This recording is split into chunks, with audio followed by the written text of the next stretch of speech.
GG Siva sir, தமிழ்நாட்டில் சட்டம் ஒழுங்கு இருக்கா? சட்டம் இருக்கு, ஒழுங்கு இருக்கா? தமிழ்நாட்டில் சட்டம் ஒழுங்கு சீரும் சிறப்பமாக செயல்பட்டு கொண்டிருக்கிறது. சட்டம் இருக்கு. தமிழ்நாட்டில் என்னோட கேள்வி இருங்க, ஒரு நிமிஷம் சார். சட்டம் ஒழுங்குன்னு பேர் இருக்கு, சட்டம் இருக்கு, ஒழுங்கு இருக்கான்னு கேட்க. அது இருப்பதினால்தான் இருப்பதனால இன்னைக்கு கொலை நடந்திருக்கா சார்? பாருங்கள், எவரும் இங்க மசூதி அடித்து நொறுக்கவில்லை, யாரும் தேவாலயத்தை அடித்து நொறுக்கவில்லை, யாரும் இந்து கோயில் அடித்து நொறுக்கவில்லை. தமிழ்நாட்டு மக்கள் ஒரு உணர்வோடும் ஒற்றுமையோடு இருக்கிறார்கள். அதே போன்று தமிழ்நாட்டினுடைய காவல்துறை இரவு பகல் பார்க்காமல் அவர்களை பாதுகாக்கிறது.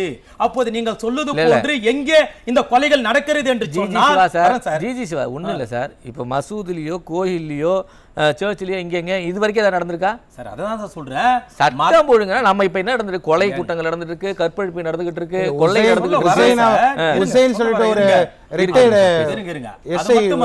இருக்கு. இங்க நடக்கக்கூடிய கொலைகள் என்பது தனி மனித ஆதாயத்திற்காக, அவனுடைய பணத்திற்காக, ஏதோ ஒரு பொருளுக்காக, நிலத்திற்காக, நீருக்காக, ஏன் குறிப்பாக பெண்ணுக்காக, இதுவெல்லாம் தனி மனித வக்கிர புத்திற்காக அவர்கள் எடுக்கக்கூடிய அந்த தவறான முடிவுதான ஒழிய ஒரு தமிழ்நாட்டுடைய வரங்க. ஒரு நிமிஷம், தமிழ்நாடு காவல்துறை நிலைப்பாடு ஒரு பொதுமக்கள் மத்தியில் கலவரம் ஏற்பட்டு அதை தடுக்க தவறினால் காவல்துறை எத்தனை வருஷத்துக்கு இதே சொல்லிட்டு எத்தனை வருஷத்துக்கு தான் தனி மனித தாக்குதல் சொல்லிட்டே இருக்கு. நடந்த கொலைகளுடைய இதுக்கு யார் தைரியம் கொடுக்கறதுன்னு கேக்குறேன். தைரியம் யார் கொடுக்கறது?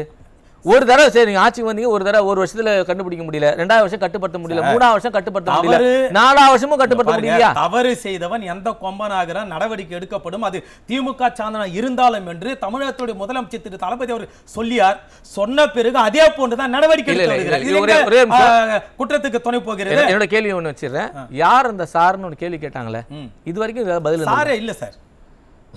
அந்த மாணவி வந்து குற்றப்பத்திரிகையிலே சொல்லி இருக்கு, யாரோ இருக்காங்க சார்கிட்ட பேசுறாருன்னு சொல்லி, சாரே இல்லன்றீங்க. அந்த வழக்கை எப்படி திசை திருப்பி கொண்டு போறீங்க தெரியுமா? நீங்க அவர் அங்க கொள்ள அடிச்சாரு, இங்க கொள்ள அடிச்சாரு.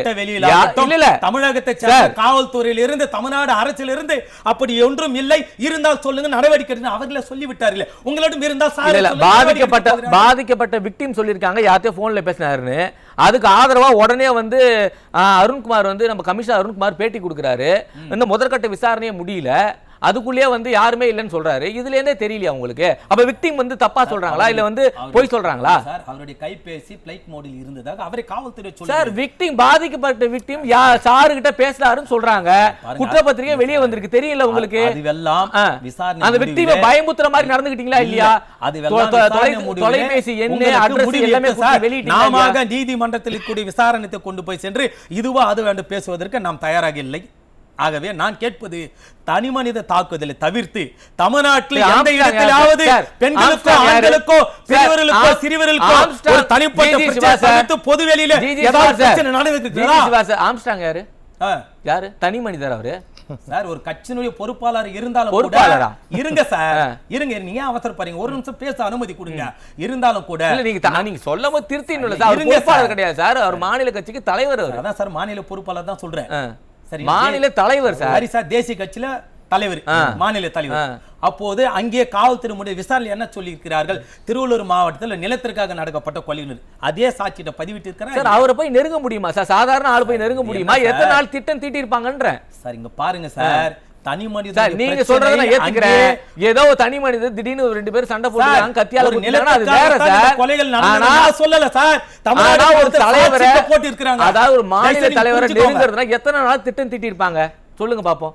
சரி சார், அவர் திட்டம் தீட்டினார்கள், தவறு செய்தலன்னு காவல்துறை நடவடிக்கை எடுத்து சிறையில் அடைத்திருக்காங்க. காவல்துறைன்னு எதுக்கு இருக்கு சார்? இதுக்கு சொல்லுங்க, காவல்துறைனா எதுக்கு? குற்றம் நடந்த பிறகு அதை வந்து புடிச்சு ஜெயில போறதுதான் காவல்துறை இருக்கா, இல்ல குற்றம் நடக்கிறதுக்கு முன்னாடி அதை தடுக்கிறதுக்கு காவல்துறை இருக்கா? அங்க பாருங்க, பொது இடத்தில் நடக்கக்கூடிய அத்துமீறலை காவல்துறை உளவுத்துறை நிச்சயமாக தடுத்து நிறுத்தும். தனி மனிதனுடைய நான் சொல்ற பாயிண்ட்ல இருந்து நீங்க வெளியே போயிட்டே இருக்கீங்க. நான் வந்து இருங்க, நான் வந்து ஆம்ஸ்டாங் கொலை வழக்குல சொல்லிட்டு இருக்கேன். காவல்துறைக்கு உளவுத்துறைக்கு எல்லாம் தெரியாம நடந்திருக்குமா, இல்ல வந்து ஒரு தலைவரை போய் நெருங்கிட முடியுமா?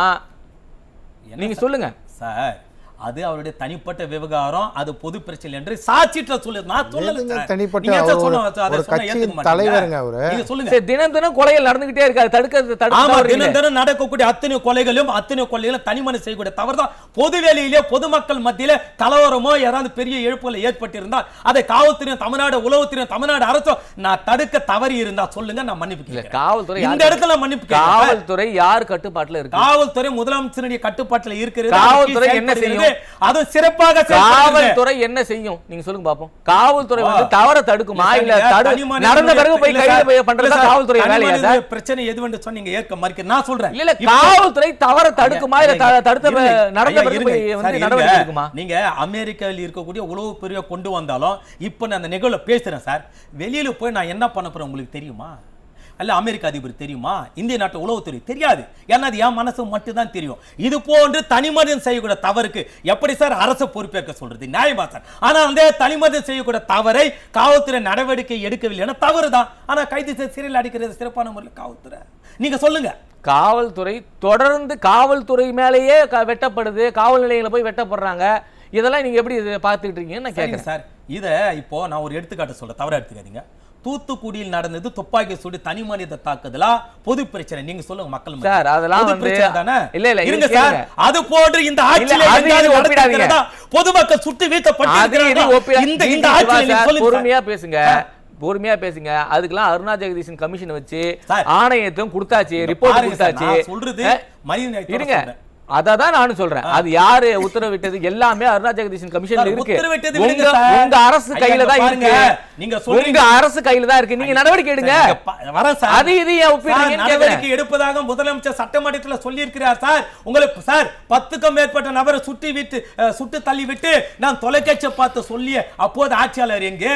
இப்போது பொதுமக்கள் மத்தியில் எவருக்கும் பாதிப்பு எந்த இடத்தில் துப்பாக்கி நடக்காத வகையில் இங்க ஆட்சி நடக்கிறது எங்க சார்? அருணா ஜெகதீசன் உடைச்சிங்களே அந்த காவல்துறை எங்கே? இன்னைக்கு இருக்கிற காவல்துறை எங்கே? நீங்க என்ன சார்? பொதுமக்களுக்கு நன்றாக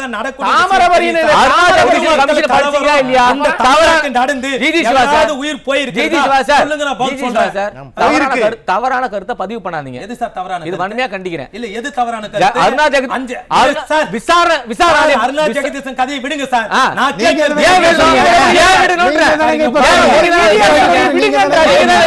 நீங்க தான் இப்ப பேசுறீங்க. விடுங்கன்றீங்க. ஒரு மாநில அரசு உயர் நீதிமன்றம்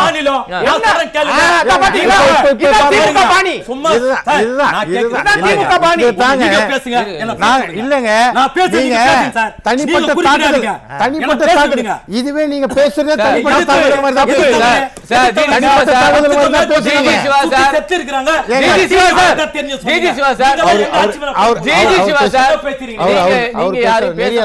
உங்களுக்கு அனுமதி இல்ல. நீங்க நான் தான் சொல்லிக்கிட்டு இருக்கேன் பேசாதீங்க. நீங்க குடிக்கல உங்க கருத்தை நீங்க முன்வைங்க. நீங்க உங்க கருத்தை முன்வைங்க. அவங்க பேசுறாதான் அமைதிப்படுத்தல. அது போன்று தமிழ்நாட்டுடைய முதலமைச்சர் எங்காவது பதில் சொல்லி இருக்கிறாரா? தவறான முறை சொல்லுங்க. நீங்க எதிர்க்கட்சி வைக்கிற ஒவ்வொரு ஒப்பீடு சார் நியாயத்தையும் நீங்க சொல்றாருல. நீங்க ஒப்பீடு தவறு சார் விக்னேஷ் மரணத்துல தமிழ்நாடு காவல்துறை சொன்னத தவறான தகவலை சட்டமன்றத்துல சொன்னாரா இல்லையா? கேளுங்க. சொல்லுங்க சார். நீங்க இல்ல கேளுங்க, நான் பதில் சொல்ல தயாரா இருக்கிறேன். நான் உண்மைதான் சொல்றேன். ஜகபர் அலி கொலை செய்யப்பட்டாரா இல்லையா? இப்ப யார நியாயப்படுத்தணுமா? ஜகபரி அப்ப உடனே நடவடிக்கை எடுத்திருந்தா இப்ப ஜாகிர் ஹுசைன் வந்து மேல ஜாகிர் ஹுசைன் இறந்திருப்பாரா? இத சொல்றீங்கல்ல, இது அங்க ஏற்கனவே உள்ளூர் காவலத்தை புகார் கொடுத்து அந்த காவல் நிலையத்தில் பணி செய்யக்கூடிய காவலர் நடவடிக்கை எடுக்கவில்லை என்று சொன்னா தவறுதான். நான் மறுக்கலையே. இல்ல அதுதான் இல்ல இது போத்தா இதை இங்கோன்று நடக்கூடிய ஒரு தவறை வைத்து ஒட்டுமொத்த அரசு தவறான போக்கில் பயணிக்கிறது என்ற அந்த ஒரு நிமிஷம் ஜாகிர் ஹுசைன் வீடியோ போட்டாரா? வீடியோ போட்டாரா? வீடியோல யார் பேர்லாம் குறிப்பிட்டிருக்கீங்க சார்? வீடியோ யார் பேர்லாம் குறிப்பிட்டிருக்காரு பாருங்க ஐயா. நான் கேக்குற கேள்விக்கு பதில் சொல்லுங்க. சட்டமன்றத்தில் வரைக்கும் அந்த பிரச்சனை ஜிஜி சிவா சார் முதலமைச்சர் யார் பேர்லாம் குறிப்பிட்டிருக்காரு? யார் பேர்லாம் குறிப்பிட்டிருக்காரு சொல்லுங்க பாப்போம். சொல்லுங்க நீங்களே சொல்லுங்க. நீங்க சொல்லுங்க. நீங்க சொல்லுங்க. நீங்க சொல்லுங்க. முதலமைச்சரை குறிப்பிட்டிருக்காரு, காவல் ஆணையரை குறிப்பிட்டிருக்காரு, துணை காவல் ஆணையரை குறிப்பிட்டிருக்காரு. இந்த தவறுக்கு துணை போயிருக்கிறார் சொல்ல வரீங்களா? சொல்லிருக்காருல எனக்கு உயிருக்கு ஆபத்து முதலமைச்சரே பலமுறை மனுக்கள் கொடுத்திருக்காரு. சார் இது என்ன புதுசா பெரிய நாடகமா இல்ல? ஜிஜி சிவா சார் நான் சொல்றத ஃபர்ஸ்ட் கேளுங்க. கோரிக்கை வச்சிருக்கிற அவ்வளவுதான். முதலமைச்சர் தொடர்புக்கு நான் சொல்லி இருக்கிறாரு. நான் என்ன புது கதையா இருக்க? ஜிஜி சிவா சார் நான் சொல்றத ஃபர்ஸ்ட் கேட்டாதான் நீங்க பேச முடியும். கத்தி கத்தி பேசினா ஒண்ணுமே புரியாது. புரியுது நான் சொல்றது? நான் என்ன சொல்றேன்னா அவர் வந்து அந்த வீடியோல ஆணையர் பேரை குறிப்பிட்டிருக்காரு, முதலமைச்சர் பேரையும் குறிப்பிட்டிருக்காரு. எனக்கு வந்து உயிருக்கு ஆபத்து, எனக்கு பாதுகாப்பு கொடுன்னு கேட்கிறாரு. இதை வந்து இவ்வளவு தூரம் அவர் வந்து எல்லாருக்கும் டேக் பண்ணி சொல்லியும் நீங்க நடவடிக்கை எடுக்காம அவர் உயிர் பறி போயிருக்கா இல்லையா? நீங்க சொல்றது தனி ஒரு தனி மனித தாக்குதல் தான் பரவாயில்ல. இது வந்து எல்லாருக்குமே ஆணையர்கிட்ட கொடுத்திருக்காரு. இது வரைக்கும் என்ன பண்ணிருக்கீங்க தெரியுமா? ஒரே ஒரு சிஎஸ்ஆர் நிகழ்வுக்கு நான் ஆதரவா பேசவே இல்லை. இல்ல ஒரே ஏன் நடவடிக்கை எடுக்கல? ஏன் நடவடிக்கை எடுக்கல? சிஎஸ்ஆர் மட்டும் தான் போட்டிருக்கீங்க. அந்த பகுதியில் இருக்கக்கூடிய காவல்துறை சரிவர நான் பணி செய்யவில்லைன்னு சொல்ல அரசு நடவடிக்கை எடுக்கும் சார். எப்ப சார் எடுக்குது? ஒரு உயிரை போயிடுச்சு சார். அவரு சொல்ற கேளுங்க. அவரு அது தனி மனித தாக்குதல் கிடையாது. சரி என்ன இஷ்யூனாச்சு தெரியுமா உங்களுக்கு? இல்ல ஜாகிர் ஹுசைன் எதுக்காக கொல்லப்பட்டார் தெரியுமா? எதுக்காக கொல்லப்பட்டார் சொல்லுங்க. சொல்லுங்க சார். ஒரு மிகப்பெரிய சமூக ஆர்வலர் சார். சொல்லுங்க எதுக்காக கொல்லப்பட்டார் நீங்க சொல்லுங்க சார். ஏன் உங்களுக்கு தெரியாதா? மாட்டீங்களா? நீங்க சொல்லுங்க. வக்பு வாரிய நிலத்தை அபகரிக்கிறாங்கன்னு சொல்லி போய் கம்ப்ளைண்ட் கொடுத்திருக்காரு. அவர் மேல நடவடிக்கை எடுக்கல. அவர் உடனே என்ன பண்றாரு? மிரட்டுறாங்க. ஒரு வீடியோ ஒன்று போடுறாரு. அது வந்து ஸ்டேஷன்ல சொல்றாரு, சப் இன்ஸ்பெக்டர் சொல்றாரு, ஆணையர் கமிஷனர் வரைக்கும் பேசுறாரு. நடவடிக்கை எடுக்கல. உடனே என்ன பண்றாரு? பயந்து போய் முதலமைச்சர் பேரை சொல்லி இது மாதிரி ஐயா அவரு வந்து ஓய்வு பெற்ற காவல் அதிகாரி, ஒரு பழைய முன்னாள் முதலமைச்சர் இதுல வேற இருந்திருக்கிறாரு. அவரு பாதுகாப்பு படையில வேற இருந்திருக்கிறாரு. அப்படிப்பட்ட ஒரு ஆளுக்கு இவ்வளவு தூரம் கோரிக்கை வச்சு அவர் உயிரை உங்களால காப்பாற்ற முடியலையே. ஆமாங்க சார். இது தவற விட்டவர்கள் மீது அரசு நடவடிக்கை எடுக்கும். இதற்கு தமிழ்நாடு அரசும் நாங்களும் யாரும் இல்ல. காவல்துறை யார் தவறுதான். ஜிஜி சிவா சார் காவல்துறை யார்? இந்த ஒரு G G Siva sir G G Siva sir சட்டஒழுங்கு சந்திச்சு ஜிஜி சிவா சார் காவல்துறை யார் கட்டுப்பாட்டுல இருக்கு? காவல்துறை யார் கட்டுப்பாட்டுல இருக்கு? அப்ப அவர் தானே அதுக்கு மேல பொறுப்பேற்க முடியும் சார். நடவடிக்கை எடுக்கணும்னு சொல்லிட்டாரு சார். வருத்தம் தெரிவிச்சிருக்க. நடவடிக்கை எடுக்க என்ன சார் இது? ஒருத்தர் இறந்துகிட்டே இருப்பாங்க, நீங்க நடவடிக்கை எடுப்பீங்க, வருத்தம் தெரிவிப்பீங்க. இது மக்கள் கேட்டுட்டே போயிட்டு இருக்காங்களா? அதை நாங்க யாரை இழிவுபடுத்தல, யாரை மறுக்கல, யாரும் அதை சரின்னு பேசல சார். முதலமைச்சர் பேசுறது இல்லையா சார்? வருத்தம் தான் பண்றாரு. தவறுதான். கடுமையான நடவடிக்கை. எத்தனை நாளைக்கு வருத்தப்பட்டுட்டே இருக்குது? எப்ப தவற தடுப்பீங்க? தவறு நடந்த பிறகு வருத்தப்படுறதெல்லாம் இருக்கட்டும் சார். எப்ப சார் மனிதன் உயிர் சார் போனா அவங்களால கொடுக்க முடியுமா? இந்த ஒரு நிகழ்வுக்கு நாங்க யாரும் ஆதரவா பேசல, தவறுதான் சொல்றோம். ஆனால் இதை ஒட்டுமொத்தமா தவறுன்றது மறுக்கிறேன். நான் இப்ப தொடர்ச்சியா 3 இன்சிடென்ட் சொல்லிட்டேன். இது எல்லாமே வந்து நாங்க பொறுப்பேற்க முடியாது. இது ஒண்ணு நீங்க சொல்றீங்களா நியாயம். மத்ததெல்லாம் தனி மனிதனுடைய வன்மத்தில் நடக்கக்கூடிய ஒரு ஆதாய கொலைகளை வைத்துக்கொண்டு ஒட்டுமொத்த அரசனுடைய சார்பில் இருக்கக்கூடிய தவறு என்று சொல்றது ஏற்படுதில்லை. இல்ல நீ கடைசி வரைக்கும் உங்க மேல உள்ள தவற ஒத்துக்கவே இல்ல. தவறே இல்ல. இல்ல அதுதான் சொல்றேன். தமிழ்நாடு தவறே செய்யவில்லை. மக்களை கண்ணுக்கு இமை போட்டு பாதுகாக்கக்கூடிய இடத்துல தமிழ்நாடு காவல்துறை இல்ல. நீங்க எந்த இடத்து பாத்துக்கிட்டு இருக்கீங்க? தமிழ்நாடு சட்டம் ஒழுங்கு சந்தி சிரிச்சுக்கிட்டு இருக்குன்னு மக்கள் பாத்துக்கிட்டு இருக்காங்க. நான் திரும்ப உங்கள்ட்ட வரேன். வாழ்றாங்க. மற்ற மாநிலத்தினால கூட அவல நிலை என்ன? தமிழ்நாட்டுல திரும்ப பேசுவோம். தமிழ்நாடு மக்கள் சட்டம் சந்தி சிரிக்கிறத பாத்துட்டு தான் இருக்காங்க. நான் திரும்ப உங்கள்ட்ட வரேன். ஜிஜி சிவா சார், டாஸ்மார்க்லயே கொண்டு வந்து கள்ளச்சாராயத்தை விற்கிற அளவுக்கு திமுக காரங்களுக்கு தைரியம் வந்துருச்சா? இந்த டாஸ்மார்க்கில் ஊழல் நடந்திருக்கிறது. என்னோட கேள்வி என்னன்னு கேளுங்க. ஃபர்ஸ்ட் டாஸ்மார்க்கில் கள்ளச்சாராயம் விற்கப்படுது, திமுக நிர்வாகி விற்கிறாரு, அந்த அளவுக்கு வந்து தைரியம் வந்துருச்சா சார்? டாஸ்மார்க்கில் கள்ளச்சாராயம் விற்கிறார் என்று சொன்னால் எங்கேயோ ஒரு இடத்துல யாரோ செய்த தவறுக்கு அரசு ஏதாவது துணை போய் அல்லது நீங்கள் அங்கே விற்பனை செய்யுங்கள் என்று சொல்லி காவல்துறை அதுக்கு உடனடியா இருக்குன்னு அவரே சொல்றாரு. காவல்துறைக்கெல்லாம் கொடுத்தாச்சுன்னு அவரே சொல்றாரு. அப்போ காவல்துறை கட்டுப்பாட்டில் வச்சிருக்க முதல்வர் தானே இதுக்கு பதில் சொல்லணும். இல்ல சார், அவர் சொல்லக்கூடிய கருத்தை வைத்துக்கொண்டு அதுதான் உண்மை என்று எந்த கூற்றுக்கு நம் முடிவுக்கு வர முடியும்? விசாரணை இருக்கிறது. அது மட்டுமல்ல, தமிழ்நாட்டில் இப்போது இருக்கக்கூடிய பாதுகாப்பை இன்னும் உறுதிப்படுத்தி இன்னும் அதிகப்படுத்தப்படும். நீங்கள் சொல்லுவது போன்ற இன்னும் வரும் காலங்களிலே எங்கேயோ ஒரு சிறு நடக்கக்கூடிய அந்த தவறுகளை கூட தமிழ்நாடு காவல்துறை அரசும் அதையும் பூர்த்தி செய்து நடக்காத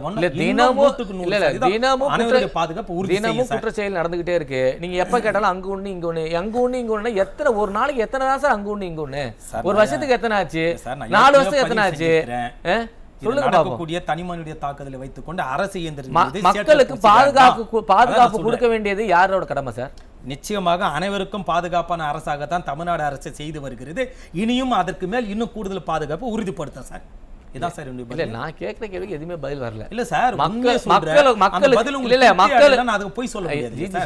மக்களுக்கு பாதுகாப்பு கொடுக்க வேண்டியது யாரோட கடமை? பாதுகாப்பு கொடுக்கிறது தமிழ்நாடு காவல்துறையுடைய கடமை, அரசினுடைய கடமை. இருவரும் சேர்ந்து ஏன் கொடுக்கல? கள்ளக்குறிச்சியில காவல் நிலையத்துல பக்கத்திலே மது விற்கிறாரு, அதை தடுக்க முடியல. அவர் திருப்பி ஜாமீன்ல வந்து திருப்பி சொன்ன பாருங்க, நான் சொல்றதை கேளுங்க. திருப்பி ஜாமீன்லயே வந்து கலாச்சாரம் வைக்கிறாரு. அப்ப யாருக்கு அப்ப உள்ள போய் வெளியே வந்தா கூட அந்த தைரியத்தை யார் கொடுக்கறது சொல்லுங்க? அரசு கொடுக்குன்னு சொல்ல வரீங்களா? என்ன சார் இது? இல்ல அரசு கொடுக்கலனா அப்புறம் எப்படி சார் அவ்வளவு தைரியமா கொடுக்கறாங்க சார்? அவன் யாரோ ஒரு முட்டாள் செய்யக்கூடிய தவறு எப்படி சார் அரசு? இல்ல சொல்லுங்க. அதான் சார், காவல்துறை தமிழ்நாட்டுல காவல்துறையும் செயலிழந்திருக்கு, அரசும் செயலிழந்திருக்கு தான் இது விட்ட வெளிச்சமா தெரியுது. நான் திரும்ப பேசலாம்.